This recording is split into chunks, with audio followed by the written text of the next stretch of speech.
Alhamdulillah, barakallahu fikum atas tahun dan kerjasama atas semua. Kita mau melatih ya. Kalau kata-katanya saya kecewa sekali dengan kamu. Kira-kira ini siapa yang mengatakan dia teman, membuat merasa bersalah?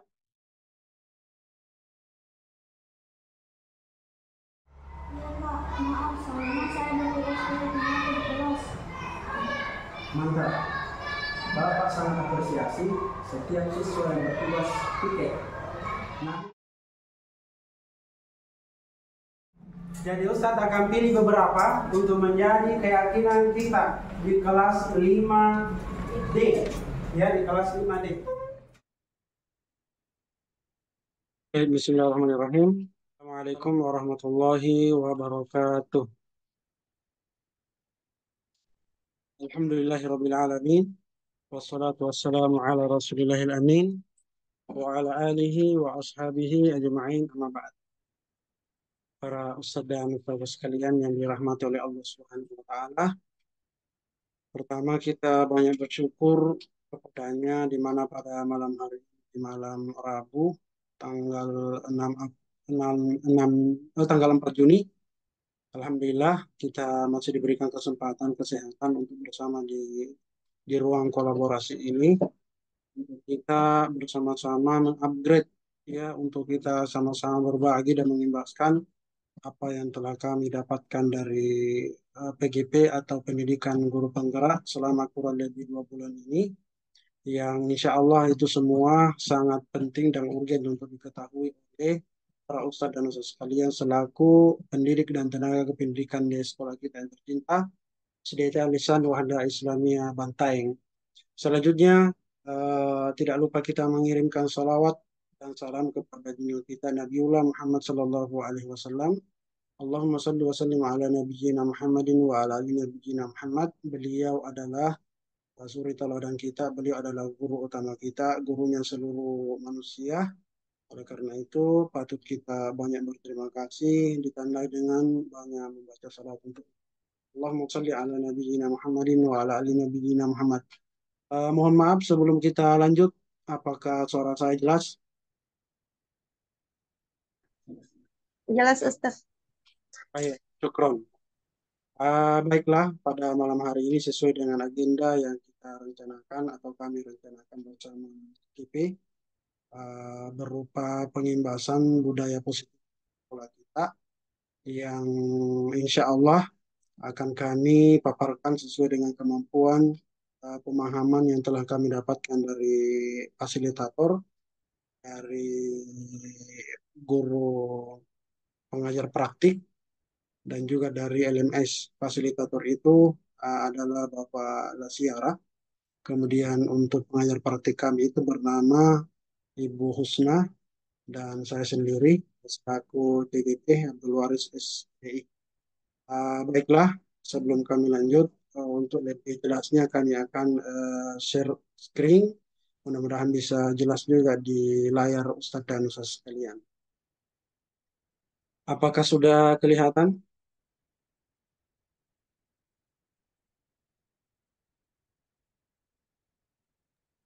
Iya. Iya, syukran.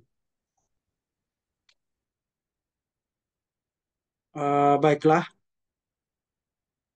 salah satu tugas bagi seorang guru penggerak dan secara umum kita semua, apa yang kita ketahui, butuh dan perlu untuk sampaikan kepada yang lainnya, atau dalam artian secara bahasa, yaitu bagaimana mengimbaskan apa yang telah kita ketahui bersama. Imam Syafi'i rahimahullahu ta'ala mengatakan, al-ilmu bila syajarin, kasamari bila syajar. Ya, ilmu yang tidak diamalkan seperti buah yang tak berbuah. Selamat datang yang baru gabung. Mudah-mudahan para ustadz dan ustazah pendidik dan tenaga pendidikan ini sementara berjalan banyak yang bisa bergabung.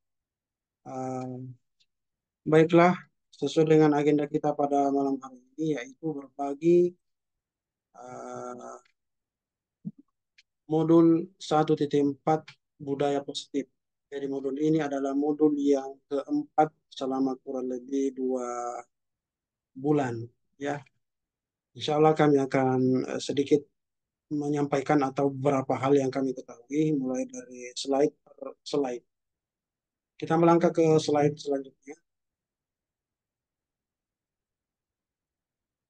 Ini di antara tujuan dari ruang kolaborasi kita pada malam hari ini, yaitu bagaimana kita bisa bahagia. Dan ini tujuan yang kita mau terapkan dan implementasikan kepada seluruh peserta didik kelas, peserta didik kita di kelas. Bagaimana mereka bisa belajar dengan bahagia, senang, tidak dalam keadaan tertekan atau intervensi atau dalam keadaan terpaksa, namun semua bahagia. Kalau kita bahagia, maka insya Allah apapun yang ditransfer dari pendidik atau fasilitator, yaitu guru, maka insya Allah itu akan mudah dipahami, akan mudah diterima, dan akan mudah diterapkan dalam kehidupan saya. Mudah-mudahan pada pertemuan kita pada malam hari ini sudah bahagia semua ya. Insya Allah bagaimana Ustaz dan Ustazah bahagia ya. Insya Allah saya percaya itu. Wajib kita berbahagia. Selanjutnya yang pertama ingin kami sampaikan adalah tentang budaya positif. Ya, apa itu budaya positif dan apa contoh penerapan positif yang telah kita terapkan. Kata-kata positif tentu punya antonim berupa negatif. Ya. Kalau budaya itu adalah kebiasaan, hasil rasa, cipta, daya, dan karsa itu budaya. Semua budaya-budaya yang positif. Kemudian, apa contoh penerapan positif yang telah kita terapkan? Tentu pada masing-masing diri kita telah mengetahui ya sekolah kita ini punya banyak budaya yang positif.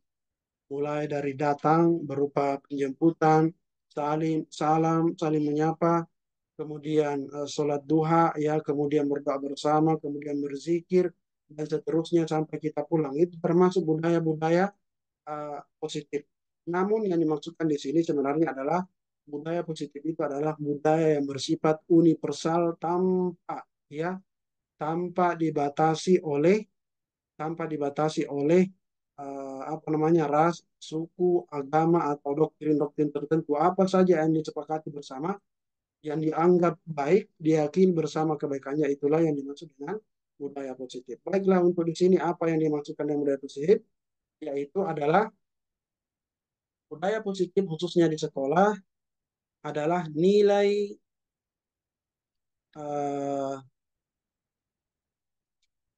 dan kebiasaan di sekolah yang berpihak pada peserta didik agar mereka berkembang menjadi pribadi yang kritis, penuh hormat, dan bertanggung jawab. Apa tujuannya? Berkembang menjadi pribadi yang kritis, ya para peserta didik kita itu kritis, kemudian hormat, kemudian bertanggung jawab. Tujuan dan muara dari budaya positif ini sebenarnya adalah bagaimana orang itu bertanggung jawab tanpa merasa terpaksa, ya, tanpa merasa diintervensi. Jadi dengan budaya positif ini, insya Allah kan beda ya dengan aturan-aturan atau apa yang kita paksakan terhadap peserta didik berbeda, ya. Sebentar akan kita ketahui kenapa bisa berbeda. Selanjutnya Ustadz dan Ustadz sekalian, kita mau rubah paradigma kita, kita mau rubah mindset kita selama ini, ya. Apa seharusnya yang kita lakukan selaku guru terhadap murid, ya, guru dengan kepala sekolah, guru sesama guru, kemudian guru terhadap murid, kemudian murid dengan sesama murid. Jangan sampai kita membawa daripada apa yang kita yakini selama ini, yang kita wariskan dari orang tua atau bahkan guru kita. Di sini kita akan banyak berbicara tentang filosofi pendidikan Ki Hajar Dewantara atau biasa disingkat dengan KHD. Ya, itu yang di atas itu bahasa dari Minang atau mana ya. Kemudian yang pertama yang kita pahami bersama adalah bahwasanya semua anak terlahir dengan bakatnya masing-masing, ya. Semua anak terlahir dengan bakatnya masing-masing atau keunikan. Kemudian filosofi yang ketiga, budi pekerti. Kemudian filosofi yang keempat atau selanjutnya adalah bahwa tugas guru itu adalah menuntun bakat tersebut agar anak tumbuh dengan selamat dan bahagia. Itu kita tuntun. Kemudian guru itu ibarat petani, ya, ibarat petani atau anak ibarat biji jagung. Bagaimana seorang petani itu menjaga apa namanya ke kondisi tanah, ya, menjaga bagaimana cahaya matahari itu tidak stabil, kemudian pupuknya, ya, dan seterusnya sampai dia bisa berbuah, bisa dipanen dan membawa manfaat yang banyak, ya, membawa manfaat yang banyak bagi orang-orang yang ada di sekitarnya, khususnya pada petani tersebut. Kemudian ada kodrat alam dan kodrat zaman. Kodrat alam itu adalah yang sesuai dengan kemampuan potensi anak peserta didik kita. Kalau kodrat zaman itu adalah bagaimana anak-anak bisa kita didik berdasarkan kondisi dan keadaan zaman yang ada sekarang. Misalnya para ustadz dan ustadz sekalian, kita sudah ada di zaman digitalisasi, ya. Makanya adibu auladakum bizamanihi. Didik anakmu sesuai dengan zamannya, bukan dididik berdasarkan zaman kita dulu. Jangan sampai kita ini banyak apa namanya berpendapat, orang tua saya dulu begini, pukul, ya, dibentak, atau kemudian hal-hal lainnya yang mengandung kekerasan, mengandung bullying, dan seterusnya. Itu tidak sesuai dengan kodrat zaman. Kemudian yang selanjutnya adalah berpihak pada anak. Berpihak pada anak. Kita mengutamakan dan mengedepankan apa kebutuhan daripada para peserta didik kita, bukan berdasarkan zona nyaman kita, ya, bukan berdasarkan kemauan kita selaku guru, ya, tidak mengukur kemampuan kita atau disamakan kemampuan kita dengan para peserta didik serta hal-hal lainnya. Baiklah Ustaz dan Ustaz sekalian, kita lanjut. Kemudian paradigma kita ini bahwa untuk membangun budaya positif sekolah adalah dengan menyediakan lingkungan yang positif, lingkungan kita yang positif, aman, ya.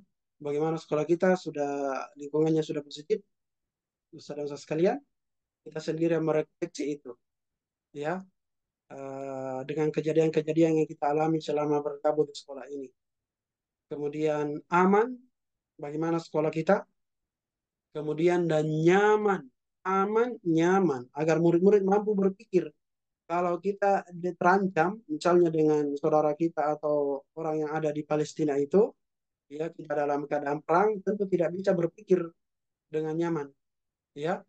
Kemudian mencipta dengan merdeka, mandiri dan bertanggung jawab.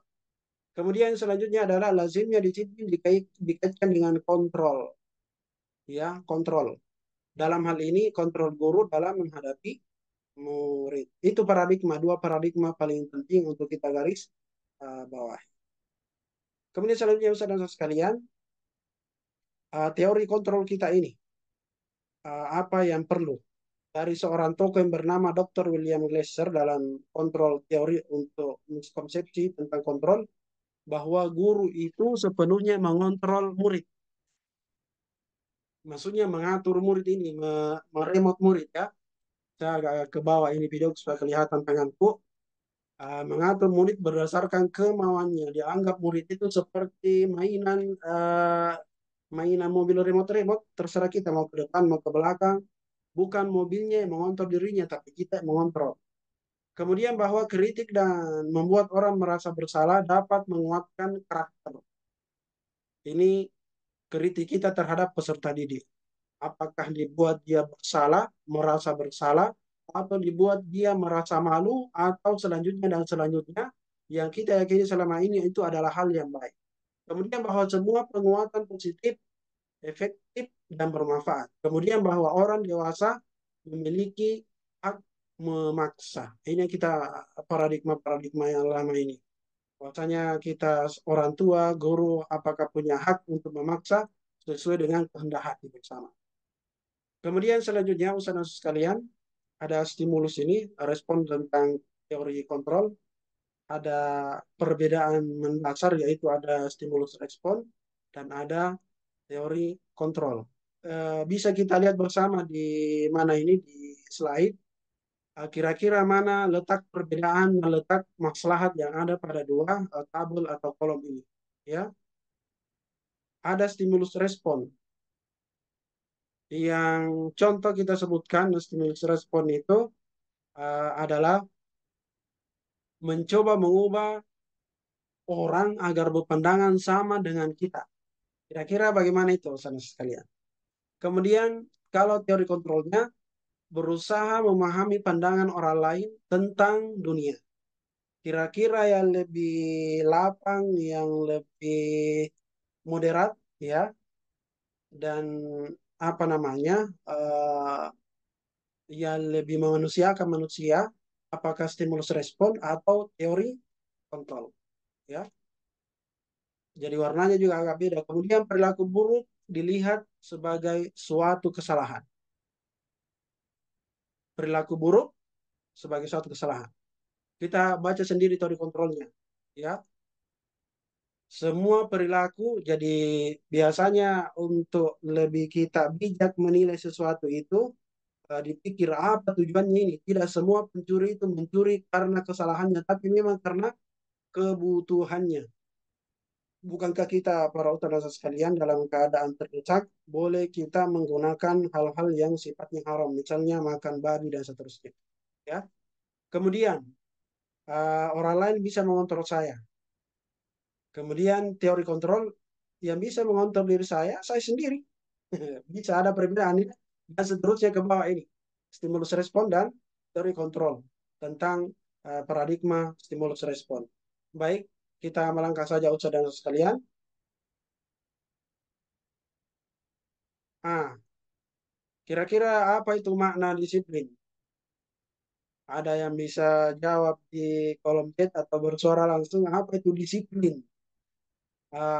Selama ini kan kita berpikir disiplin itu adalah bagaimana datang tepat waktu, bagaimana mengajar tepat waktu, kemudian selanjutnya dan selanjutnya.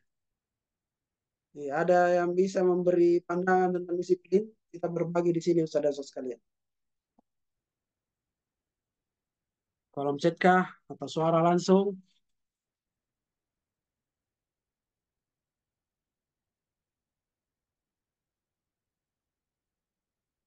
Apakah benar kalau saya mengatakan disiplin itu tepat waktu?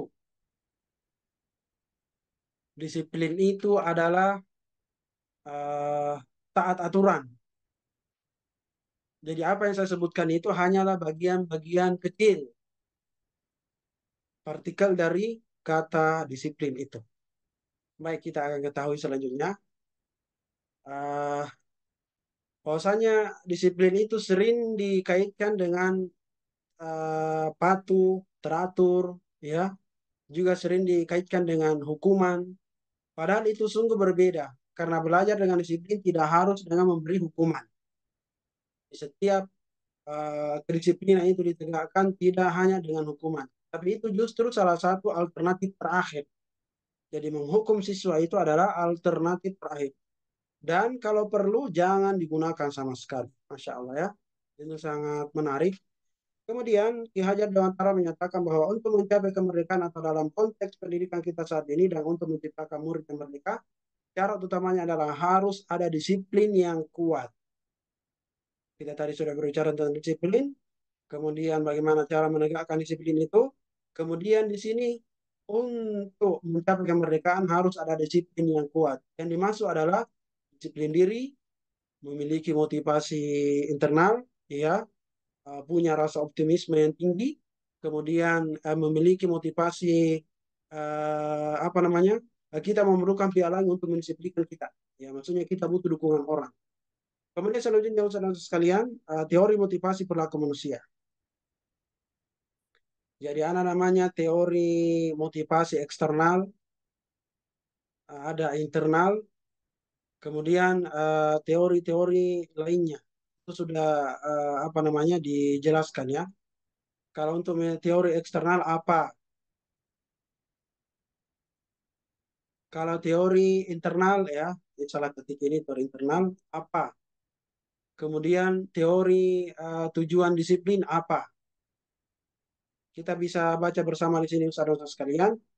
Eh, Misalnya untuk yang pertama itu kalau kita menghindari ketidaknyamanan atau hukuman apa yang kita lakukan.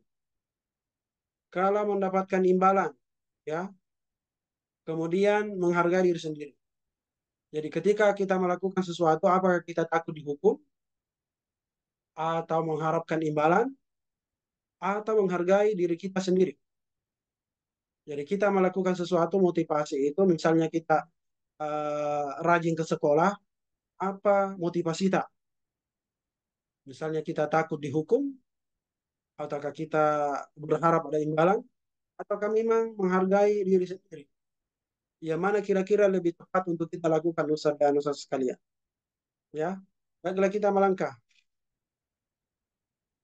Jadi budaya positif itu yang dimasukkan di sini mulai dari apa namanya ini teori-teori yang ada berdasarkan warna. Jadi ada sinonim-sinonim katanya di sini. Kemudian melahirkan budaya positif. Dimulai dari peraturan kelas yang biasa juga disebut dengan kesepakatan kelas atau tata tertib. Kemudian setelah itu melahirkan keyakinan kelas. Kemudian jika kelas telah masing-masing memiliki keyakinan, maka akan muncul dan lahir lingkungan positif. Kemudian setelah itu akan menjadi budaya, pembiasaan, karakter, ya, akan munculnya budaya positif. Jadi dimulai dari yang paling kecil, bahkan paling dalam yang warna ungu, kemudian warna hijau, kemudian kuning, kemudian warna merah. Selanjutnya Ustaz dan sekalian, kita lanjutkan. Uh, untuk memahami lebih dalam, ya, misal kita kenapa harus memakai helm, ya, itu kan peraturan ya. Kemudian mengapa kita harus ada peraturan 3M? Ini pada waktu COVID misalnya. Kemudian mengapa kita harus datang tepat waktu? Ya, untuk mendukung motivasi intrinsik, maka kembali ke nilai-nilai keyakinan yang lebih menggerakkan seseorang dibandingkan mengikuti serangkaian peraturan-peraturan. Jadi ada keyakinan dan ada peraturan-peraturan. Ya, yang mana kira-kira lebih memotivasi kita untuk berbuat dari yang ada ini. Ya, kemudian selanjutnya saudara sekalian, ini yang tadi kami sudah perhatikan bersama murid-murid. Alhamdulillah mereka semua antusias dan ketika ditanya mereka merasa senang dan hal positif lainnya. Keyakinan kelas adalah nilai kebajikan universal yang disepakati bersama. Ya, sebagaimana di awal kami sudah singgung ini. Kemudian menurut Gosen, keyakinan akan lebih memotivasi seseorang dalam diri. Seseorang akan lebih bersemangat untuk menjalankan keyakinannya daripada hanya sekedar mengikuti serangkaian peraturan. Ya. Dan ini banyak kita dapati fenomena bagaimana orang itu dia lebih senang, lebih tenang, lebih nyaman bekerja bila mana tidak tidak kemudian dipaksa dan dibenturkan dengan aturan-aturan yang tidak berdasarkan daripada keyakinannya. Kemudian selanjutnya saudara sekalian, pembentukan keyakinan kelas abstrak, kemudian pernyataan, kemudian tidak terlalu banyak, kemudian semua harusnya berkontribusi, dimintai seluruh pendapatnya. Kemudian ditinjau kembali dari waktu ke waktu, maksudnya dievaluasi ini ya, ada refleksi. Apakah dia sudah dijalankan, ya sudah cocok sesuai dengan budaya kita di sekolah atau di kelas masing-masing. Kemudian selanjutnya Ustaz dan Ustaz sekalian, ini ada dua gambar yang tampil, ada kesepakatan kelas, ya, dan mengapa, ya. Kita di gambar pertama datang tepat waktu mengucapkan salam. Kemudian kedua menjaga kebersihan sekolah. Ini kaum universal. Berdoa sebelumnya sesudah kegiatan. Kemudian aktif dalam pembelajaran. Kemudian tertib. Kemudian kesepakatan kelas yang kedua. Kami guru dan murid yang saling menyayangi. kami murid yang semangat belajar. Kemudian kami murid yang peduli dengan teman-teman. Kira-kira mana yang lebih efektif dipakai?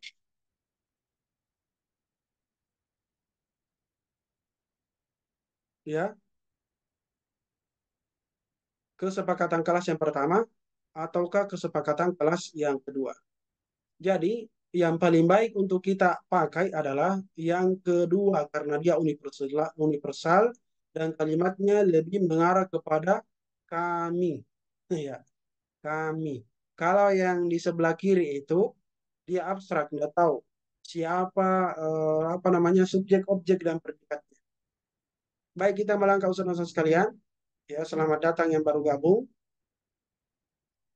Ini kita bisa baca masing-masing bahwa keyakinan sangat penting untuk menghormati semua orang, untuk mendalami ini keyakinan kelas. Kemudian bekerja sangat penting untuk mengerjakan segala pekerjaan, kemudian diterima dan dimiliki. Sebentar akan berhubungan dengan apa namanya kebutuhan dasar manusia. Selanjutnya usaha sekalian, ada kegiatan yang harus kita lakukan untuk pendalaman keyakinan kelas. Ya, ada yang tampak seperti, ada yang tidak tampak seperti. Ya, misalnya hormat. Kalau orang berbicara, kita bisa ketahui dia hormat, ya. Perilakunya ramah, kemudian dia berempati, dan selanjutnya. Kemudian selanjutnya, saudara sekalian, bedakan antara peraturan dan keyakinan kelas. Misalnya peraturan, dia berbunyi begini, selalu kembalikan buku ke tempatnya. Keyakinan apa yang mau dibangun?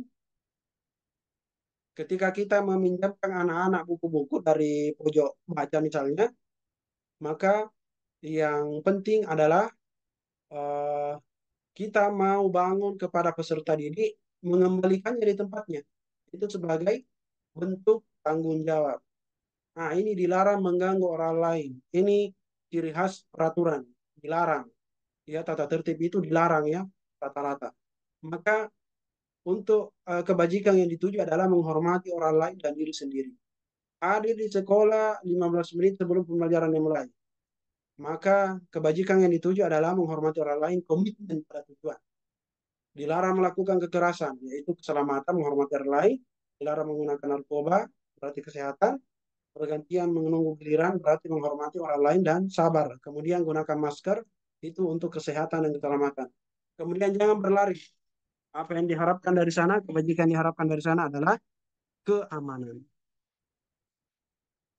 Ini contoh penerapan membuat keyakinan kelas. Ini kami lakukan di kelas nanti sebelum semester berapa ya, semester 2. Bersama anak-anak melakukan kolaborasi dan diskusi. Kemudian meminta mereka berpresentase di depan kelas ya dari hasil diskusi.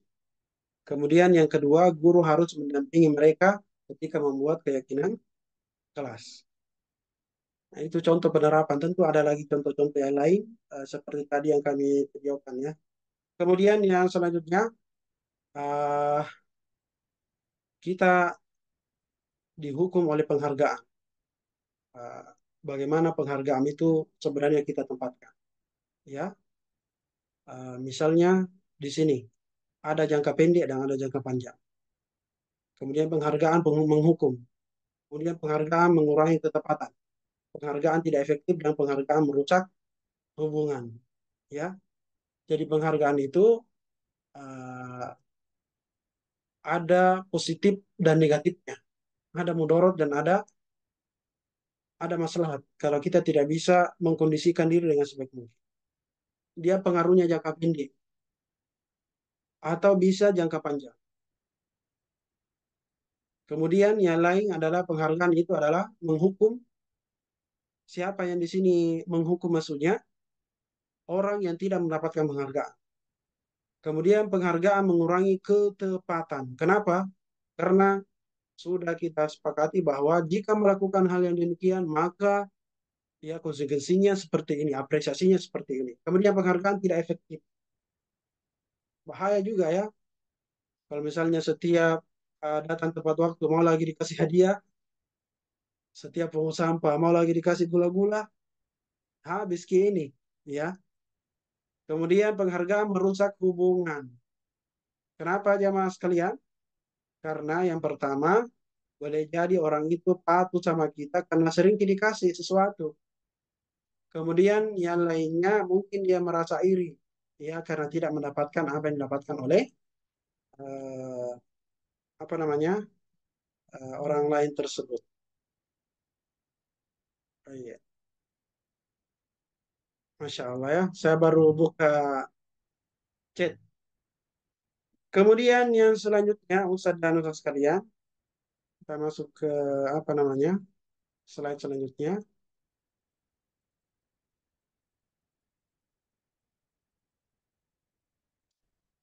Ah, hukuman yang sering biasa kita lakukan ya. Misal siswa kita terlambat, maka kita suruh hukum siswa kita itu menulis kalimat 100 kali. Kalimat saya tidak akan terlambat lagi. Ini biasa kita dapati atau mungkin pernah lakukan atau mungkin kita jadi korbannya. Kemudian lari mengelilingi lapangan basket 2 kali. Hukuman konsekuensi,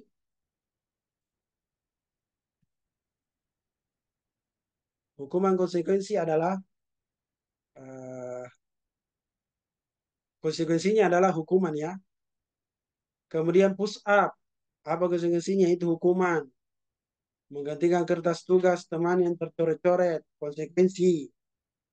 Kemudian bersihkan tumpahan air, konsekuensi.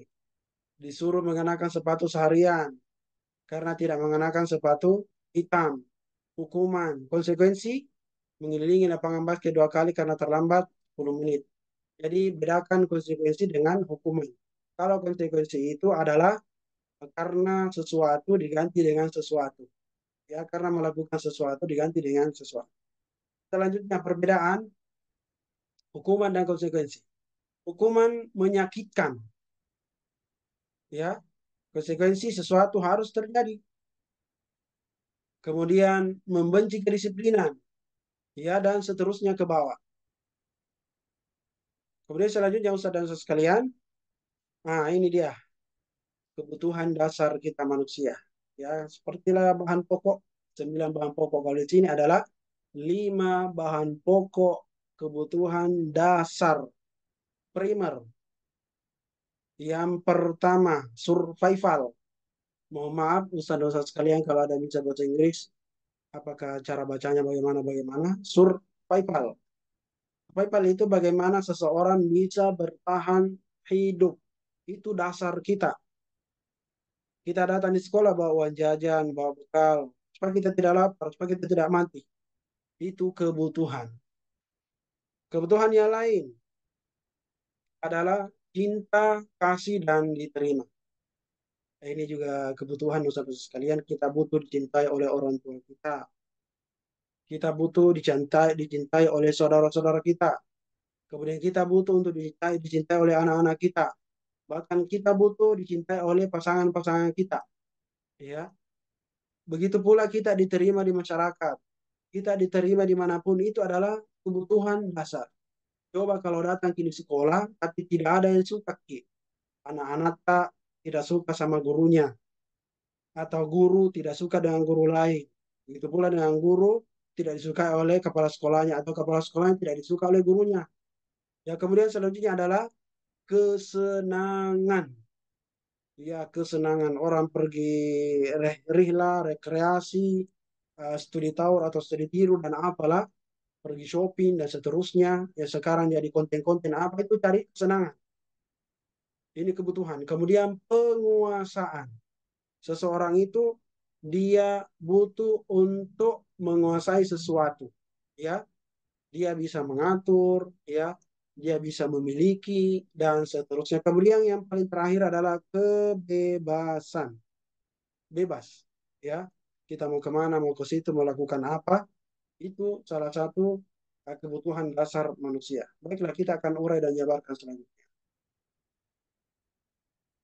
Ini ada sebuah narasi dalam bentuk satu paragraf. Kita baca, Ibu Ani, guru kelas 5 di SD Pelita Hati, sedang bingung menghadapi ulah salah satu murid di kelasnya, Agus. Beberapa anak telah datang dan mengeluhkan Agus yang seringkali meminta bekal makan siang dengan paksa. Jika Anda menghadapi sesuatu seperti Ibu Ani, apa yang Anda lakukan? Kira-kira kalau ada siswa atau ustadz dan ustadz sekalian minta paksa bekal temannya, apa yang kita lakukan? Silakan dijawab dengan chat. Dari 14 ustadz dan ustadz sekalian, apakah memarahi, membentak atau apa? Ya, ataukah cara yang lain adalah mendeteksi kenapa bisa demikian? Ya, kenapa Agus tidak membawa bekal ke sekolah? Kemudian, menurut Anda kira-kira apa alasan Agus melakukan hal itu? Tabe, nah, ada ini masuk dari Ustazah Eka, ada Ustazah Syarkia, Masya Allah. Kalau Ustazah Syarkia mendeteksi dan mencari tahu apa yang ingin dipenuhi. Ya, betul. Kemudian tanyakan alasannya dulu, lalu memberikan penjelasan. Ya, ini yang penting kita gali dulu apa alasannya, ya. Kemudian Ustadz Sapar mengajarkan kepada anak untuk tidak meminta-minta. Ini sisi lain ini, untuk memenuhi kebutuhan dasar, ya. Jadi semua benar. Apa yang bisa kita lakukan selaku guru, ya. Dan yang terpenting tidak melakukan tindakan dulu sebelum mengetahui seluk-beluk dari latar belakang anak ini sampai dia berbuat seperti itu. Ya. Kemudian kira-kira apa alasannya Agus melakukan hal tersebut? Eh, Pas Sapar datang bawa ubi goreng, saya tidak bawa apa-apa. Sementara saya lapar, terpaksa saya memaksa Pak Sapar agar ubi gorengnya itu saya ambil, ya, dikasih sama saya. Kira-kira kebutuhan apa itu yang saya mau penuhi? Iya, ada umpan balik yang masuk, kebutuhan hidup. Iya, Masya Allah. Kebutuhan hidup, ya benar semua. Itulah yang disebut dengan kebutuhan survival, ya, survival. Bagaimana kita bisa bertahan hidup. Saya ini sudah kali ngasang, misalnya Ustaz-Ustaz sekalian sudah lapar sekali. Saya tidak bawa bekal, termasuk uang, tidak ada juga. Kemudian untuk memenuhi itu saya terpaksa, ya. Jadi sekali lagi adalah dasar, kebutuhan dasar kita. Kemudian selanjutnya Ustaz dan Ustaz sekalian, kita lanjutkan dengan narasi-narasi yang lain. Dalam konteks penerapan disiplin positif, Ibu Ani sebaiknya mencari tahu alasan Agus. Nah, ini tadi kita sudah jawab, kebutuhan mana yang sebenarnya mau dipenuhi oleh Agus. Apabila jawaban Agus karena ia lapar dan orang tuanya tidak membawakannya bekal makan siang, kebutuhannya adalah bertahan hidup. Apabila jawaban Agus karena ia senang temannya jadi memperhatikan dia, maka jawabannya adalah untuk diterima dan dicintai. Jadi ada juga orang itu talekang, ya, berbuat ini itu dan seterusnya untuk diperhatikan. Istilah ada yang saya pendengar itu tepar, ya, terpesona agar orang memperhatikannya. Kemudian apabila jawaban Agus adalah merasa hebat karena temannya jadi takut, maka ini adalah kebutuhan pengakuan atau kekuasaan, powernya. Kemudian apabila jawabannya karena bosan dengan bekal yang dibawa oleh ibunya, ini banyak opsi-opsi ini kenapa Agus bisa berbuat. Mungkin telur terus atau tempe terus, ya. Maka ini adalah kebutuhan akan pilihan, kebebasan. Kemudian apabila jawaban Agus iseng saja dan dia menikmati ekspresi wajah temannya, maka ini adalah sekali lagi kebutuhan kesenangan. Jadi banyak opsi-opsi dan banyak kemungkinan-kemungkinan yang bisa terjadi, bukan hanya satu sebab. Jadi dalam satu tindakan siswa kita itu boleh jadi bukan hanya satu kebutuhan yang ingin dipenuhi, ya. Oh, haus barangkali, sehingga diambil paksa tumbler temannya. Oh, belum tentu, ya belum tentu. Mungkin dia ingin menunjukkan bahwasanya dia lebih kuat dari teman korban yang dia ambil tumblernya tersebut. Selanjutnya, Ustaz dan Ustaz sekalian, eh, ini ada lingkungan dan dunia yang berkualitas.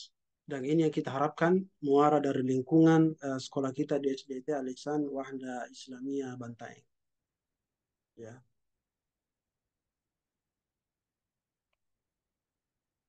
bahwa dalam pikiran kita itu harus ada tempat khusus, menyimpan gambaran representasi dari semua yang Anda yang kita inginkan. Bisa berisi orang-orang, hal-hal apa saja yang terbaik dalam hidup kita dan membuat kita merasa bahagia dan terpenuhi kebutuhan dasar. Jadi Dokter William Glasser menyebutkan seperti semacam album foto sehingga isinya tidak akan terlalu banyak, hanya akan terdiri dari beberapa hal yang sangat signifikan dan benar-benar terbaik sebagai kenangan hidup, ya, yang membuat kita menjadi lebih bermakna. Jadi kebutuhan dasar bersifat lebih umum dan universal, sedangkan dunia berkualitas lebih unik dan personal. Selanjutnya, Ustaz dan Ustaz sekalian, menurut kita apa itu dunia berkualitas? Yang pertama, siapa orang yang penting dalam hidup kita? Kalau semua ada nih orang-orang penting di sekitar kita, bagaimana perasaan tak? Ya, kebutuhan apa yang terpenuhi? Kemudian nilai kebajikan apa yang penting dalam hidup kita? Kalau misalnya kita menjadi orang ideal, karakter apa yang paling kita inginkan dalam diri diri kita ini, Ustaz dan Ustaz sekalian? Ya, kemudian apa yang kita paling banggakan dalam diri kita? Misalnya saya, apa yang patut saya banggakan, ya, apa yang bisa saya banggakan, ya. Begitu pula dengan Ustaz dan Ustaz sekalian. Baik, ada, ya, ini saya tidak sempat baca tadi kebutuhan-kebutuhan itu ada dari Ustazah, ada Ustadz Rizal, kemudian ada Ustazah Nur Hayati. Kita lanjut Ustaz dan Ustaz sekalian. Kerjaan yang paling ideal bagi kita apa? Ini dunia berkualitas kita mau cari ini Ustaz dan Ustaz sekalian. Kemudian eh, perjalanan hidup, di mana titik puncak hidup kita? Di mana kira-kira selama kalau saya pribadi sudah umur 37 tahun, ada titik sebagai puncak dari hidup saya, ya, dan boleh jadi ada puncak-puncak yang lain. Kemudian apa yang paling bermakna dalam hidup Anda? Ini semua ini yang membuat dunia kita berkualitas. Bukankah kita minta Rabbana atina fid dunya hasanah? Kita meminta kebaikan di dunia, maksudnya dunia berkualitas. Dunia berkualitas yang dimaksudkan oleh para mufassir itu adalah istri yang soleha, ya, tempat tinggal yang baik, kemudian kendaraan yang layak. Nah, itu salah satu dunia berkualitas Robbana fi dunia hasanah itu. Kemudian kesehatan, ya. Kemudian yang lain-lainnya tentunya. Kita lanjut Ustaz dan Ustaz sekalian.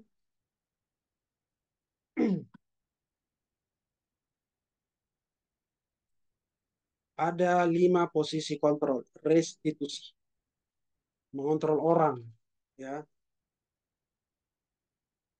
Jadi restitusi itu adalah menciptakan kondisi bagi murid untuk memperbaiki kesalahan mereka. Diperbaiki kesalahannya, bukan ditambah salah, ya. Sehingga mereka bisa kembali pada kelompok mereka dengan karakter yang lebih kuat.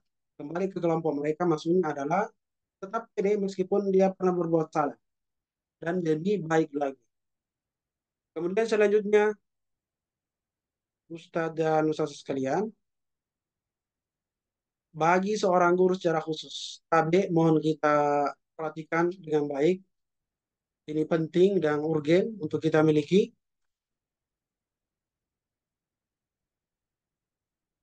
bahwa guru perlu meninjau kembali.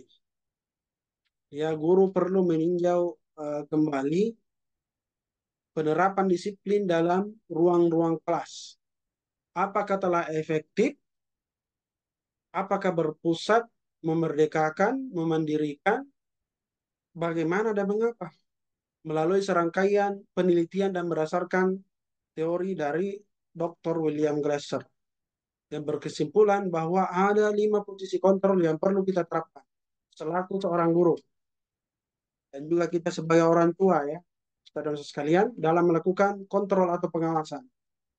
Kelima posisi kontrol tersebut yang pertama penghukum, kemudian membuat rasa bersalah, kemudian sebagai teman, kemudian pemantau dan manajer. Dan ini akan berurut tingkatannya lebih baik antara yang satu dengan lainnya. Penghukum bagaimana ciri-cirinya? Ya,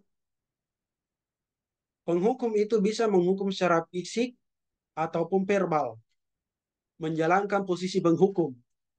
Guru BK, ya, sekolah memerlukan sistem atau alat yang dapat lebih menekan murid-murid lebih dalam lagi. Guru-guru yang menerapkan posisi penghukum akan berkata, jadi ciri-ciri orang yang penghukum saja, patuhi aturan saya, atau awas ya, ini, atau awas, kuna, awas kalau begitu lagi. Kemudian kata-kata yang sering muncul dari seorang penghukum, kamu ini selalu saja salah, ya, membentak-bentak ini ceritanya. Kemudian selalu pasti kamu yang terakhir selesai, ya, kamu itu ya. Kemudian percaya hanya ada satu cara agar pembelajaran bisa berhasil, yaitu dengan cara dia, cara guru itu, ya menurut dia. Kemudian penghukum juga nada suara tinggi, ini ciri-cirinya. Nada suara tinggi, bahasa tubuh, ya, mata melotot, kemudian menunjuk-nunjuk, menghardik-hardik. Pernah kayak begini Ustaz atau tidak nata. Kemudian terlambat lagi, pas terlambat lagi, selalu datang terlambat. Kapan bisa datang tepat waktu? Ini dalam nada tinggi ya. Tanyakan kepada diri Anda. Bagaimana perasaan murid bila guru berbicara seperti itu pada murid yang terlambat tadi? Apa hasilnya? Kemungkinan marah, dendam, bersifat agresif. Bisa jadi sesudah kembali duduk, murid tersebut akan mencoret-coret bukunya. Maksudnya dia melampiaskan, mau marah juga, mau mukul guru tidak bisa. Maka akan lebih buruk lagi. Sepulang sekolah, murid melihat motor atau mobil bapak, dia akan menggores dengan paku. Karena tingkah guru yang salah tadi. Ya. Kemudian yang selanjutnya, pembuat merasa bersalah. Ini kontrol yang kedua bagi seorang guru. Guru akan bersuara agak lembut. Akan menggunakan keheningan yang membuat orang lain merasa tidak nyaman, bersalah atau rendah diri.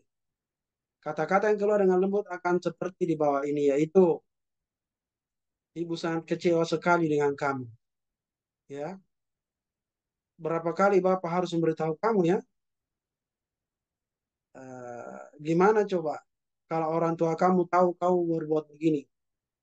Ya, ku telepon orang tuamu ini. Biasa kita begitu, saudara sekalian. Kemudian di posisi ini murid akan memiliki penilaian diri yang buruk tentang dirinya. Ya, efek jerah yang biasa kita inginkan dari sini. Dia merasa tidak punya harga diri, ya, dia tidak pede. Kemudian yang lainnya adalah telah mengecewakan orang-orang yang disayanginya. Mungkin dia sayang sama gurunya, tapi karena hari ini dia terlambat, terpaksa tidak disayang lagi karena guru telah kecewa dengan perbuatan murid tersebut. Kemudian selanjutnya masih pada posisi kontrol pembuat merasa bersalah, itu ada nada suaranya tadi kan keras, ya. Ini memelas, halus, sedih.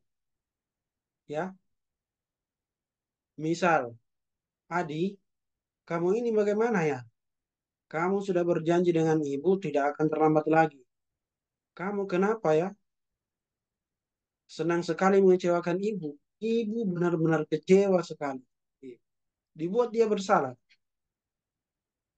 Bagaimana perasaan murid bila ditegur seperti cara ini? Hasilnya, murid merasa bersalah, mengecewakan ibu atau bapak gurunya, menjadi orang yang gagal, tidak sanggup membahagiakan orang. Kadangkala seperti ini berbahaya dari sikap penghukum, karena emosi akan tertanam rapat dalam murid. Menahan perasaan tidak seperti murid dalam dengan guru penghukum. Di mana murid bisa menumpahkan marahnya walaupun dengan cara negatif. Murid seperti ini tertekan, yang tiba-tiba bisa meletus seperti gunung es. Kemudian kontrol yang ketiga, sebagai teman. Ini juga sebagai teman ini ada baik dan ada buruknya. Posisi ini tidak akan menyakiti murid, namun tetap berupaya mengontrol murid sesuai melalui persuasi. Posisi teman ini bisa negatif ataupun positif. Positif karena hubungan baik terjalin antara guru dan murid. Nah, ini terasa sekali ya. Misal kalau pembagian rapor itu ada guru yang banyak sekali hadiahnya sampai penuh motornya ya sampai 2 kali 3 kali. Itu karena dia telah menjalin hubungan teman dengan murid. Kemudian posisi guru dan teman ini menggunakan hubungan baik serta humor untuk mengaruhi seorang. Ya, mereka biasanya berkata, apa kata-katanya? Ayo, ayo bantulah demi Bapak ya. Ayo ingat dan seterusnya ya. Kemudian, ya sudah, kali ini tidak apa-apa. Nanti Ibu bantu bereskan. Ya, kemudian apa efeknya hasilnya? Negatif ya. Saya pikir Bapak Ibu teman saya, murid merasa dikecewakan dan tidak mau lagi berusaha. Hal ini yang mungkin timbul. Murid akan bertindak untuk guru tertentu dan tidak untuk guru lainnya. Murid juga akan memiliki kebergantungan kepada orang tersebut. Dalam beberapa keadaan, ada murid yang tidak mau diajar kecuali guru itu saja. Nah, ini banyak peristiwa. Kemudian selanjutnya Ustaz dan sekalian, tentang masih kontrol yang keempat, nada suaranya ramah, akrab, bercanda, bahasa tubuhnya merapat, kemudian senyum, jenaka. Adi, ayolah, bagaimana sih kamu? Kemarin kamu sudah janji ke Bapak, bukan? Kenapa terlambat lagi? Sambil tertawa ya. Ya sudah tidak apa-apa, duduk dulu sana. Nanti Pak Guru bantu. Kamu ini sambil senyum. Bagaimana perasaan murid? Ini merasa senang dan akrab, ya. Kemudian akan ada kebergantungan kepada murid tersebut. Bila ada masalah, lari ke sana ya. Mengandalkan guru tersebut untuk membantunya. Akibat lain dari posisi teman hanya akan berbuat sesuatu bila yang menyuruh adalah guru itu. Dan belum tentu berlaku yang sama dengan guru atau orang lain. Baiklah, Ustaz dan Ustaz sekalian, kita lanjut. Dan ini yang kita harapkan. Ditanamkan dan diterapkan dan diaplikasikan dan diimplementasikan. Selaku guru, kita berupaya insya Allah sampai di tahap yang puncak ini. Sisi kontor yang paling puncak. Mohon diperhatikan Ustaz dan Ustaz sekalian. Memantau, maksudnya ini posisi kontrol yang urutan kedua dari puncak ya. Memantau. Ini lebih kepada konsekuensi. Biasanya disandarkan kepada konsekuensi. Ya. Kenapa kamu terlambat? Tahu tidak? Aturan sekolah kita ini datang paling lambat 7.15. Nah, begitu kira-kira dia punya apa namanya cara mengontrol. Dia menyebut peraturannya ya. Kemudian apa yang telah kita lakukan atau kamu lakukan. Kemudian apa sanksinya ya. Misal anak-anak yang panjang rambutnya, apa konsekuensinya? Tahu nak ya? Kalau panjang rambut tak, ku gunting, ku potong, ku tokbak. Ya. Kemudian Seorang pemantau ini dia punya banyak data dan catatan, dia punya bukti, ya. Dan ini diperlukan dalam setiap memutuskan perkara. Dan di sekolah kita ini, masya Allah, luar biasa ya, sudah banyak sekali. Bahkan sudah mau sampai di tingkat visum, ya. Itu saya selaku kepala sekolah, ya, harus pandai mencari data, mencari bukti, dan banyak hal dari segala sisi. Dan pemantau ini ciri-cirinya suara datar, tubuh yang formal, bahasa tubuh yang formal ya. Ada istilah apa namanya ini ya. Contoh, Adi, tahukah kamu jam berapa kita mau mulai? Ya, tahu Pak. Kamu terlambat 15 menit. Apakah kamu sudah mengerti konsekuensi yang dilakukan bila terlambat? Ya, paham Pak. Saya harus tinggal kelas pada jam istirahat dan mengerjakan tugas ketertinggalan saya. Kemudian, benar, nanti pada saat jam istirahat, kamu harus tinggal di kelas. Dapat sebagai pengganti dari keterlambatan tersebut. Bagaimana perasaan dan hasilnya? Memahami konsekuensi yang harus dilanggar karena telah melanggar satu peraturan. Dia memahami, ya. Jadi tanpa disuruh pun dia mengiyakan, menerima dan manut ya dengan hukuman-hukuman itu. Terkadang saya juga memanggil anak-anak, ditahu gitu, nah, kenapa kamu aku panggil di sini? Dia langsung bilang, iya Ustaz, begini, begini, begini, begini. Itu salah satu ciri pemantau, koper pemantau. Nah ini yang saya masukkan. Semua ustaz dan ustazah, kita yang 16 orang ini, kurang lebih, wajib melakukan restitusi kontrol guru yang kelima. Jadi kontrol manajer ini dia mengumpulkan semua sesuai dengan situasi dan kondisi. Ya, sekali lagi, Ustaz dan Ustaz sekalian, manajer ini dia mengumpulkan semua kontrol guru mulai dari uh, tadi penghukum membuat merasa bersalah, kemudian teman, kemudian pemantau, kemudian manajer. Sesuai dengan situasi dan kondisi. Tidak monoton, ya. Jadi untuk menemukan sebuah keputusan restitusi, maka manajer ini adalah yang paling terbaik. Pertama kita kembalikan ke keyakinan kelas. Tahukah kamu, ya misalnya. Kemudian uh, ada namanya memvalidasi ya sesuatu. Kemudian jika kamu yakini apa kamu bersedia memperbaikinya? Ada beberapa ini tahapan-tahapan. Saya kurang hafal saudara sekalian ya. Kemudian memperbaiki jika kamu memperbaiki hal ini menunjukkan apa tentang dirimu. Ya, kemudian apa rencana kamu untuk memperbaiki hal ini? Ya, tidak ada kira-kira kita analisis ini, kita apa namanya, tadaburi kalimat-kalimat ini kira-kira apa yang salah. Tentu murid ini sendiri yang akan menyadari apa yang salah dan apa yang harusnya. Dan apa sih konsekuensinya yang harus dilakukan. Jadi kita melangkah sana sekalian dari ciri-ciri manajer ini bukan mengatur perilaku, tapi membimbing murid untuk dapat mengatur dirinya. Memisahkan murid dari kelompoknya bukan itu, tapi mengembalikan murid tersebut ke kelompoknya yang lebih baik dan lebih kuat. Kemudian bisa jadi dalam praktek penerapan disiplin sehari-hari kita akan kembali ke posisi teman atau pemantau. Karena murid yang ditangani belum siap belajar berdiskusi atau diundang melakukan restitusi. Namun perlu disadari, tujuan akhir dari lima posisi kontrol ini seorang guru adalah mencapai posisi manajer, di mana di posisi ini murid dapat menjadi pribadi yang mandiri, merdeka, bertanggung jawab atas segala perlakuan sikap. Baik, usaha sekalian, saya akan apa namanya, ada satu contoh video. Tapi anda mengantuk Jaki.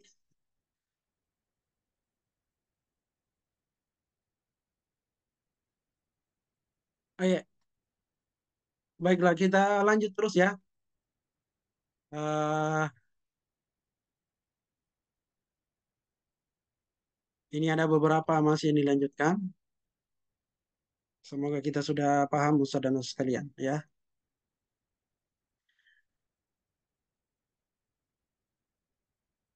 Silakan dilihat-lihat Ustaz dan Ustaz sekalian. Suara saya ini kurang atau keras tenggorokan kurang. Iya. Bismillah.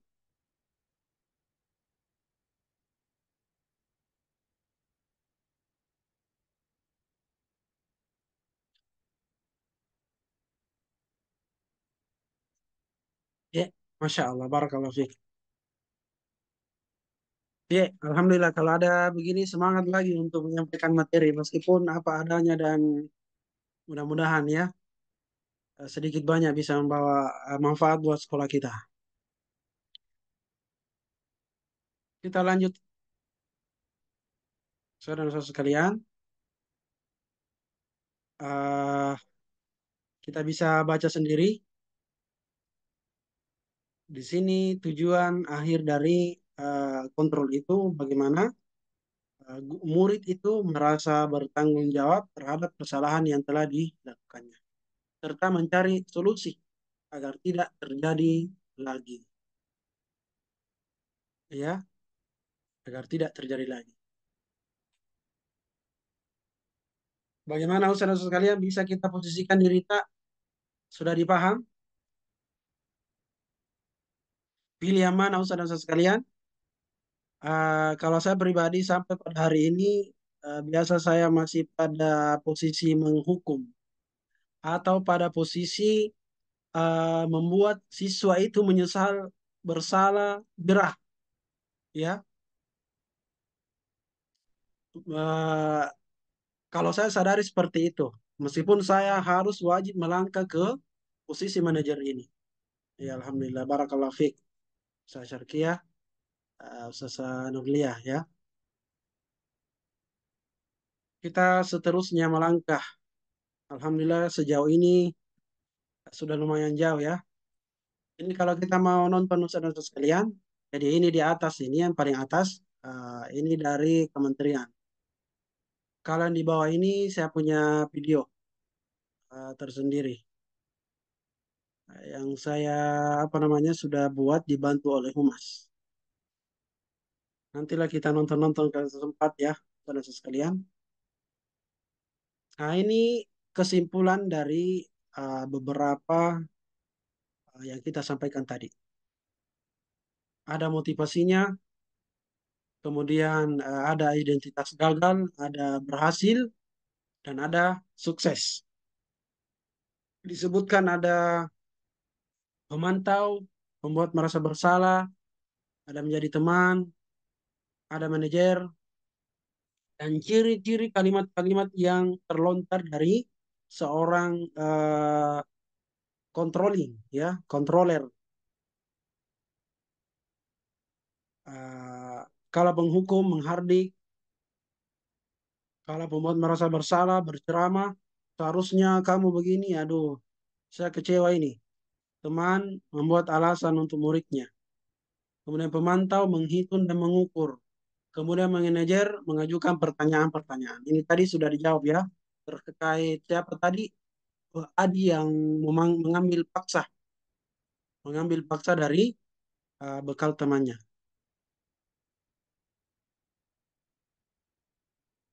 Iya, ada pertanyaan dari Ustadz Sapar. Ini berlaku hanya untuk anak SD atau SMP SMA? Ini berlaku Ustadz ya. Mau dia TK, mau dia SD, SMP, SMA, baik dia guru, baik dia orang tua atau siapa saja berlaku. Kepada mungkin sesama pengurus diberlakukan juga. Misal ada yang malas rapat, kemudian ada yang tidak hadir tablik akbar, kemudian ada yang ini itu, pokoknya berlaku di segala lini kehidupan dan menembus seluruh komunitas-komunitas. Ya Allah, ini baik ya kita berlakukan. Kemudian kita lanjut, saudara sekalian, agak singkat ya, kalau tidak salah ini 36 slide ya. Ini yang pertama kita mau melatih ya. Kalau kata-katanya saya kecewa sekali dengan kamu. Kira-kira ini siapa yang mengatakan dia teman, pembuat merasa bersalah, atau manajer, atau pemantau? Kira-kira siapa ini Ustaz dan Ustaz sekalian? Ada yang bisa bersuara atau chat, kolom chat? Ya, kalau saya sebelum saya buka chat tadi, kalau saya ini adalah pembuat merasa bersalah. Ah, Masya Allah. Ternyata sama dengan Ustaz Syarkiah. Ah, bersalah. Taib. Kemudian yang kedua, kamu tidak pernah benar melakukannya. Iya. Apa kira-kira ini posisi kontrol yang keberapa? Apa namanya? Kamu tidak pernah benar melakukannya. Apakah masih pembuat bersalah atau penghukum? Baik, Masya Allah Ustazah. Ya, kita baca pemantau, penghukum. Iya, Masya Allah. Kalau ciri-cirinya pemantau itu Ustaz dan Ustaz sekalian, itu tadi ya, dia punya data. Dia menghubungkan aturan dengan aturan yang lain. Ya, contoh misalnya, eh, tahu tidak, kalau di kelas ini kita tidak kerjakan PR, nah itu pemantau itu, penghukum, penghukum, ya benar ya, yang tepat itu adalah penghukum. Baik, yang ketiga, ayolah lakukan demi ibu bapak. Nah ini gampang sekali nih. Iya, Masya Allah saya buka ya. Kalau kita ini share screen, udah kelihatan langsung jawabannya dibuka. Oke teman, Masya Allah. Sudah tepat ya. Teman, Masya Allah. Saya sambil lihat teman, Masya Allah. Teman, oke, Masya Allah.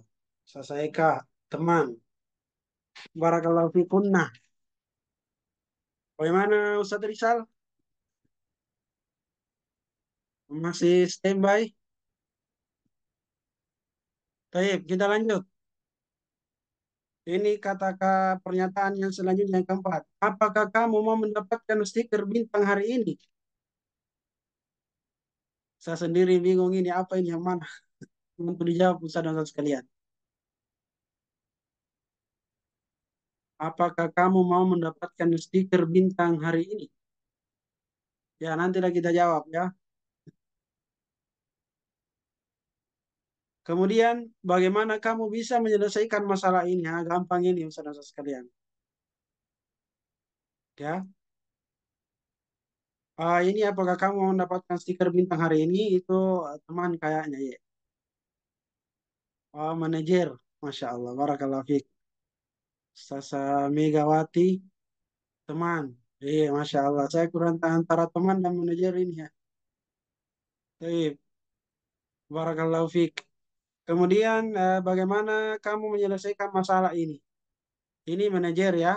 Manajer, cocok, Masya Allah, barakallah. Ini yang pernyataan terakhir. Kamu selalu yang paling terbaik. Paling terakhir. Ini ketahuan ini. Kamu selalu yang paling terakhir. Iya, Masya Allah, barakallahu fikum. Penghukum. Masya Allah. Ya, mudah-mudahan kita semua sudah bisa mengimplementasikan di sekolah. Siapa yang bisa terlambat ya? Baik, baik. Sasa Mega, penghukum. Iya, barakallahu fik. Baik, kita lanjut di slide berikutnya. Iya, masih ada satu jawaban. Ayo, Sasa Ainun ya, penghukum. Barakallahu fik. Iya, insyaallah. Empat ya. Kita lanjut ke slide berikutnya. Kita cocokkan dengan jawaban-jawaban Pak ya. Antara pernyataan ketiga dan iya, iya, pernyataan ketiga. Pembuat orang merasa bersalah. Alhamdulillah, cocok tadi penghukum. Cocok teman. Cocok pemantau. Kayak tidak di manajer. Cocok penghukum. Cocok. Alhamdulillah. Sudah mayoritas kita benar ya. Artinya sudah bisa jadi apa namanya penghukum kontrol yang ke kelima. Iya, barakallahu fikum. Masya Allah, Ustaz. Ustaz Sapar. Bisa. Abina atau terlambat? Bukan, bukan bisa. Abina. Pernah satu hari kami juga tanya siapa? Lupa namanya. Kenapa kita terlambat, nak? Iya, ibuku. Ustaz bangun terlambat. Terlambat bangun. Ibunya juga masih sementara berdiri. Saya langsung saya datang. Itu anak tahu terlambat. Bukan karena dia, tapi memang kita. Itu tawa. Kita yang terlambat bangun. Taib. Ini di antara ciri-cirinya. Kita lanjut ke sana sekalian.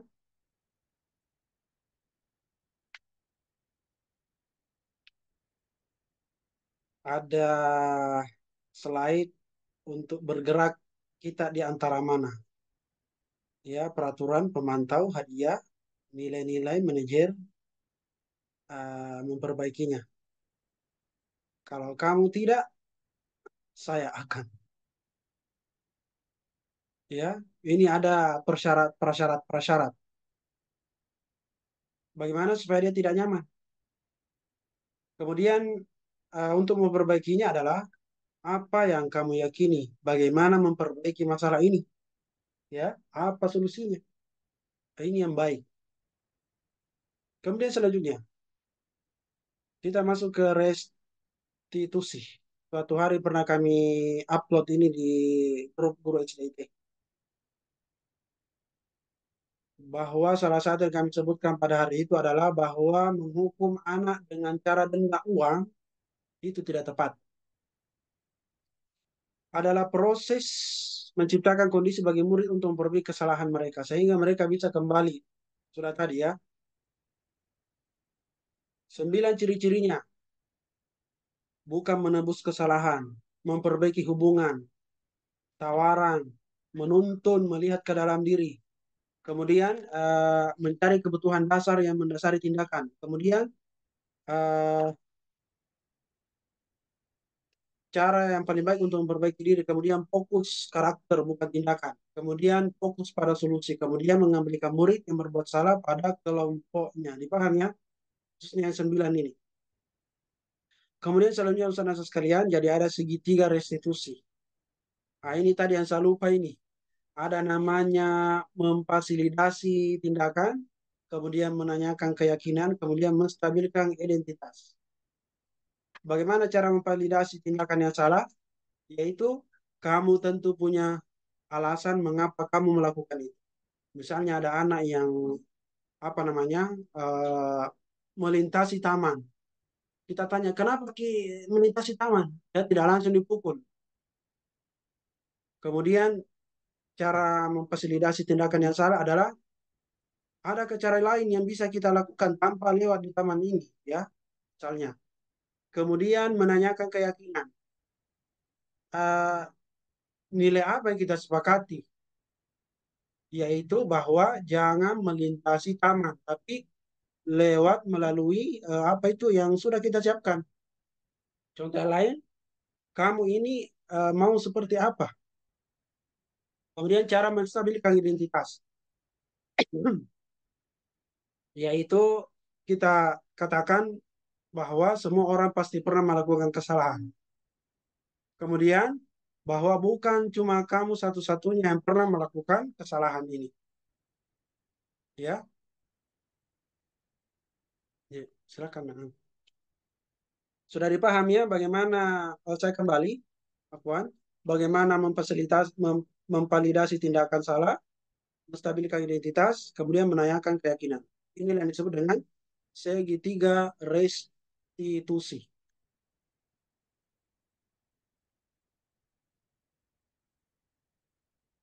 Bagaimana caranya supaya tetap positif meskipun orang itu berbuat salah,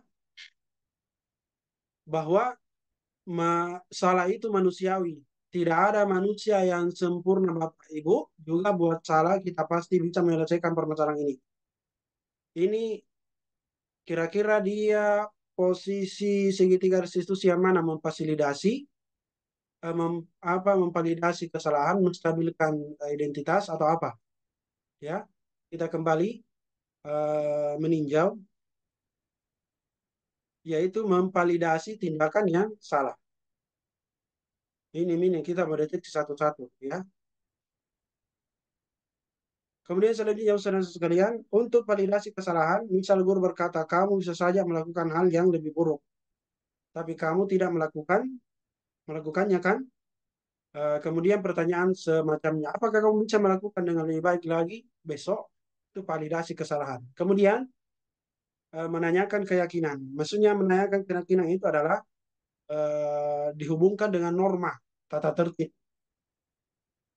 Misal begini, kamu percaya keyakinan sekolah kita atau kelas kita, ya? Kalau misalnya melintasi taman itu, kamu kira-kira percaya apa manfaat dan apa buruk hasil yang buruk dari melintasi taman tersebut, misalnya merusak bangunan, mengotori tembok, atau mungkin bisa terbentur atau terjatuh dan selanjutnya. Itu menanyakan keyakinan. Jadi ini ada proses segitiga restitusi berdasarkan pada teori kontrol. Pertama, langkahnya, stabilkan identitas. Kontrolnya kita semua melakukan yang terbaik, ya. Kemudian validasi tindakan yang salah, kemudian menanyakan keyakinan. Ada langkahnya, ada teori kontrolnya. Kemudian Ustaz dan Ustaz sekalian, contoh penerapan. Ya ada Pak Joko di sini sama Mario dan Adi. Eh, Mario ini murid kelas 8 di SMP Tunas. Pada jam istirahat makan siang, ya. Ini ada juga ini narasinya kurang lebih sama. Semua anak bermain di luar kelas. Mereka diajak bicara oleh guru wali kelas mereka. Itu Bapak Joko di ruang kelas. Pak Joko, Mario, Adi, Bapak tadi dengar laporan dari guru piket di kantin. Sepertinya kalian dalam masalah ya. Ada yang bisa Bapak bantu? Apa yang terjadi? Iya Pak, tadi pada jam istirahat pagi kami main-main lempar-lemparan makanan di kantin, tapi tidak sengaja malah lempar kena wajah Ibu Dina. Kepala sekolah ini lagi nak kena. Ketika beliau sedang berjalan. Kalian melempar-lemparan makanan di kantin kena wajah Ibu Dina, ketika beliau sedang lewat. Iya Pak. Adi, ada informasi yang kamu mau tambahkan? Kami tidak bermaksud melakukannya, tapi apa? Tapi kami tidak sengaja. Apakah kalian tahu kalau kalian berada dalam masalah? Ya, iya. Baiklah, Bapak di sini bukan untuk mencari kesalahan. Pada intinya ini bagaimana Pak Joko mau mengambil apa validasi kesalahan, stabilkan apa itu apa namanya identitas, kemudian menanyakan keyakinan. Ini tiga hal yang mau diterapkan oleh Pak Joko selaku gurunya. Ya, kita singkat saja Ustaz dan Ustaz sekalian. Ya, mudah-mudahan ini sudah. Ini yang pernah saya lakukan di kelas 6A ya, saya pinjam kelasnya Ustazah. Jadi yang pertama ini ada yang terlambat, siapa ini ya? Ada Nuril, terlambat upacara. Jadi saya sudah lakukan restitusi segitiga restitusi itu. Kemudian selanjutnya yang tidak sholat karena piket ya. Jadi kita selesaikan itu anak-anak berdasarkan penerapan segitiga restitusi. Alhamdulillah. Kemudian eh, sudah kita sampai di penghujung Ustaz dan Ustaz sekalian. Mohon maaf atas segala kekurangan. Besok dan apa dah apa selanjutnya bila mana ada yang kita tidak ketahui boleh kami diajak diskusi untuk bisa kita terapkan di sekolah. Yang paling penting untuk kita garis bawahi bahwa peraturan-peraturan yang kita ambil ini adalah peraturan yang universal yang tidak diikat oleh suku, ras, agama. Ya, semua orang setuju akan kebaikan itu. Ya, sampai di sini ada yang mau bertanya Ustaz dan Ustaz sekalian?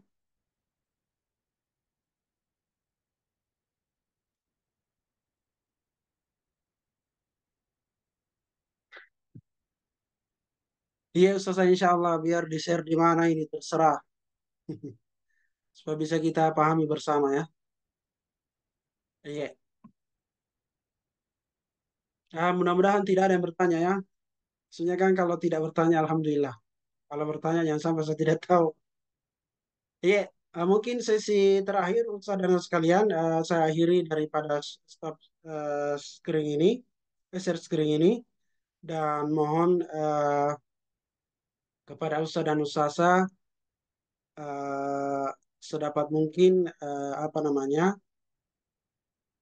eh, ini saya berusaha dan berupaya dulu untuk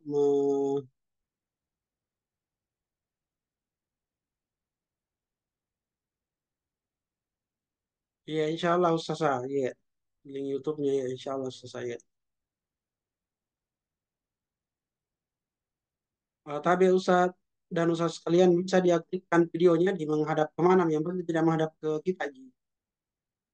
Iya, karena kami mau apa namanya eh, share screen. Iya, jadi intinya aktif video otak, kami menghadap ke kita ya. Mau kemana, ke sana, kemari, Masya Allah. Ustazah Fitri masih dalam perjalanan, Masya Allah. Barakallahu fikunna, Masya Allah. Iya, barakallahu fikun. Iya, jadi mohon diaktifkan video otak supaya maksimal kita punya laporan ya. Kasih ke belakang kamera atau apa. Iya, intinya aman ya. Alhamdulillah, barakallahu fikum atas ta'awun dan kerjasama atas semua. Dan saya juga harapkan besok kegiatan dari dua Ustazah CJP kita, Ustazah Syarkia dan Ustazah Nuraida, bisa juga sukses. Dan selanjutnya kami minta kerjasama tak sampai seterusnya dan seterusnya dalam penerapannya ya. Ada juga istilahnya ikhlas, implementasi keyakinan kelas ya. Baik, Tayyip, saya mau full apa namanya dulu, full Windows, kemudian saya share screen. Ya, Bismillahirrahmanirrahim. Satu, dua, masih berkedip-kedip. Satu, dua, tiga. Saya simpan dulu, saudara sekalian, di saya simpan dulu, masih mau ulang.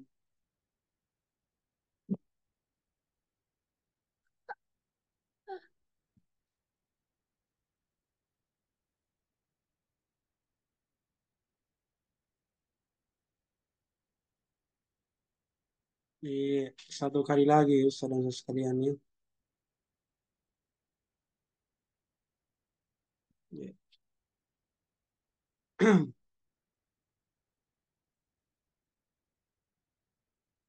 Iya, satu kali lagi, saudara sekalian.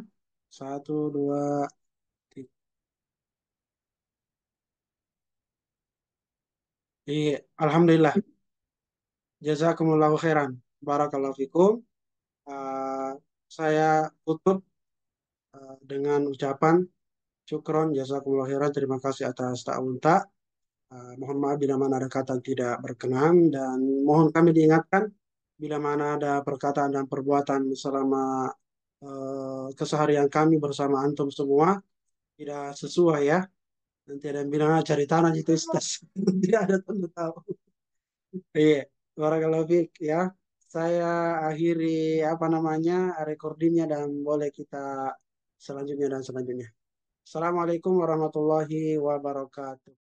Lihat, Sabtu kemarin kamu tidak ikut sholat Idul. Iya Pak, maaf soalnya saya bertugas di kelas. Mantap. Bapak sangat apresiasi setiap siswa yang bertugas piket. Namun, kamu tahu keyakinan sekolah.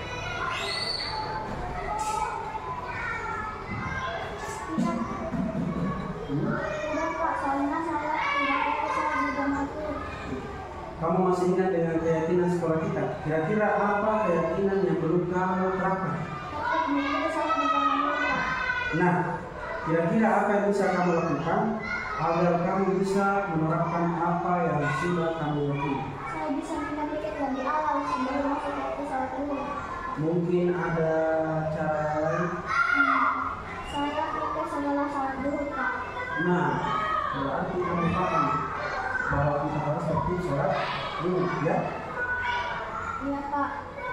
Allah saya akan menutup waktu saya dengan sebaik mungkin. Terima kasih Pak. Assalamualaikum. Waalaikumsalam warahmatullahi wabarakatuh. Assalamualaikum warahmatullahi wabarakatuh. Waalaikumsalam warahmatullahi wabarakatuh. Apa kabar hari ini? Alhamdulillah, nahnu muslimun, semakin solehah. Allahu Akbar. Iya, baik anak-anakku sekalian. Jadi saya akan menjelaskan tentang keyakinan kelas. Kalau dibilang keyakinan, keyakinan sesuatu yang harus kita percayai. Namun secara eksplisit, keyakinan yang akan kita maksudkan di sini adalah keyakinan kelas. Keyakinan kelas maksudnya kehidupan kita sehari-hari mendengar kata tata tertib atau peraturan kelas. Kalau keyakinan kelas itu sifatnya universal, ya universal, maksudnya umum, tidak diikat oleh aturan-aturan misalnya suku, ras, agama. Bebas kita menulis, bebas kita menulis. Kalau tata tertib itu dia cenderung mengikat, kata-katanya langsung dan tujuannya adalah menghukum.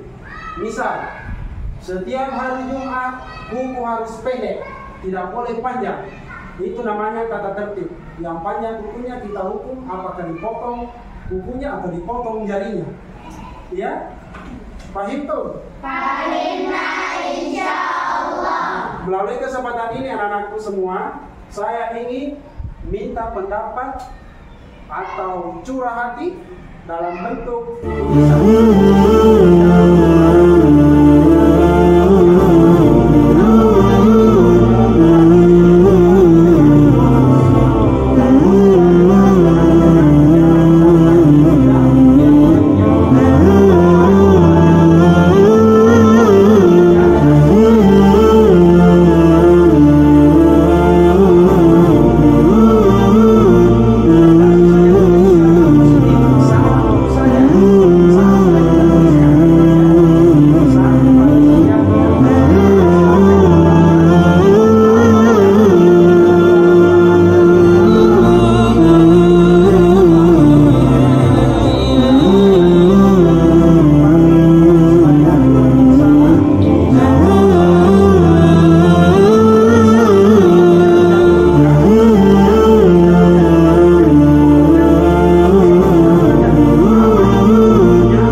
Kalau sudah selesai silakan ditempel di sini. Satu saja.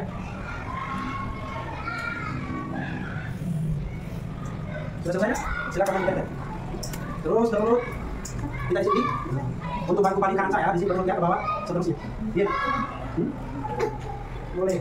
Mau warna pink atau warna apa lagi? Warna apa ini? Silakan. Nah. Boleh.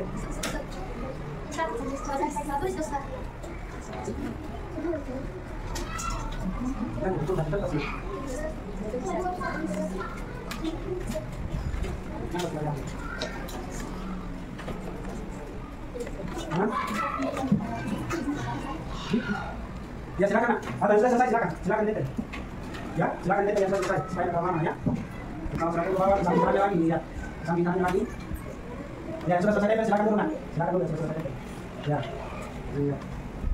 Iya. Sudah? Tidak boleh pikir, bisa ditulis satu kali. Saling hargai, jangan ini. Iya. Masih ada? Silakan. Masih? Nah, ini yang paling pertama ini. Oke.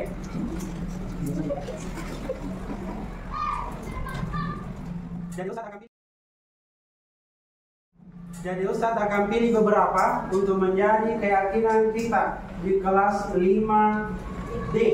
Ya, di kelas 5D. Keyakinan kelas 5D. Oke, saya baca. Kejujuran, saling menghormati, harap berteman dengan seluruh siswa, buang sampah pada tempatnya. Ya, saya ambil ini ya. Kejujuran. Kemudian saling menghormati. Kemudian buang sampah pada tempatnya. Ya. Kemudian fokus.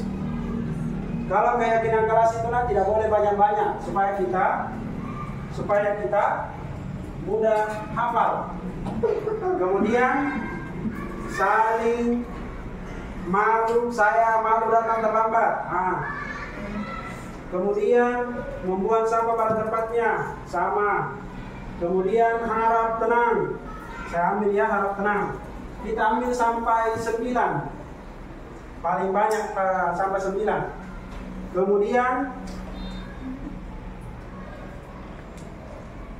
jalan santai, sudah. Saya ambil ya. Ini fokus, sudah. Kemudian tertib.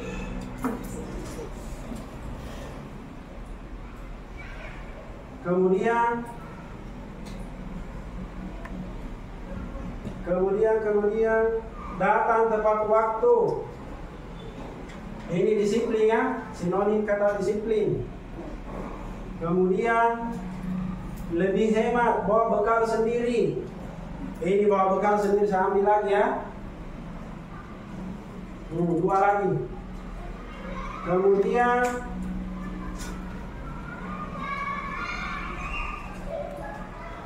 anti bullying. Nah, ini penting ini. Kemudian berteman dengan seluruh siswa, sama, perhatikan. Nah, ini lebih penting lagi. Menghormati. مشاعر الحب في الرحمن تأتلك تصغي إلى القلب فيه شوق له ألك مشاعر الحب في الرحمن تأتلك تصغي إلى القلب فيه شوق له ألك لطف تسوق حكاية الوفاء إلى عزيزة النفس يحكي نورها الأفق لطف تسوق حكاية الوفاء إلى عزيزة النفس يحكي نورها الأفق وبينهن رباط الطهر قد نطقت فيه المحبة والأشواق والعبق وبينهن رباط الطهر قد نطقت فيه المحبة والأشواق والعبق كل الدعاء إلى البريل يحفظ يحفظها من كل شر فيمحي بعده الغسق. طهر الفؤاد يديم الحب مكتملا، طوبى لقلب بطهر منك ينبثق. كل الدعاء إلى المريض يحفظها من كل شر فيمحي بعده الغسق. طهر الفؤاد يديم الحب مكتملا، طوبى لقلب بطهر منك ينبثق.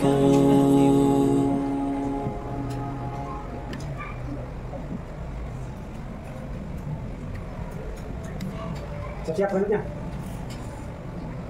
Kita sudah tanda tangan berarti Anda setuju ya? Oke. Silakan selanjutnya.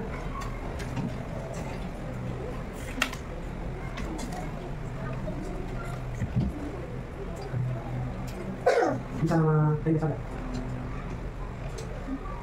Selanjutnya. Nama teknis Anda ya. Kenapa tangan belum sih? Nah, amat, siap. Selanjutnya. Tinggal satu sesi.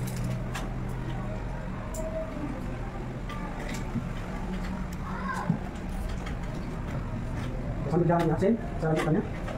Oke, anak sekalian, nggak boleh bagian tuh di sini, nanti ada yang kasih contoh. Ya, silakan cepat, ya. Cepat ini, tunggu nanti penjemputan.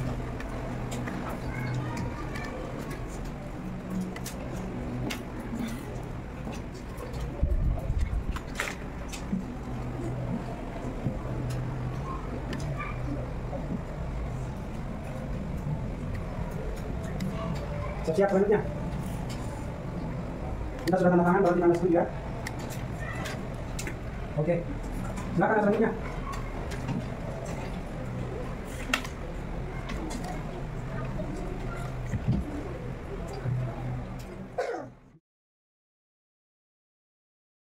Selanjutnya, Ustadz ingin minta umpan balik dari anak-anakku sekalian. Pertanyaan yang pertama, apakah kalian senang dengan cara seperti ini kita melakukan keyakinan kelas? Senang. Ya? Senang. Sebentar dijawab. Kemudian yang kedua, apakah perlu kita lakukan ini? Perlu. Perlu. Kemudian yang ketiga, kalau perlu, kenapa? Siapa bisa jawab? Agar suasana kelas nyaman, aman, dan tertib. Oke, mantap. Oke. Pertanyaan pertama saya ulang. Siapa yang mau jawab tadi kita ya? Pertanyaan pertama.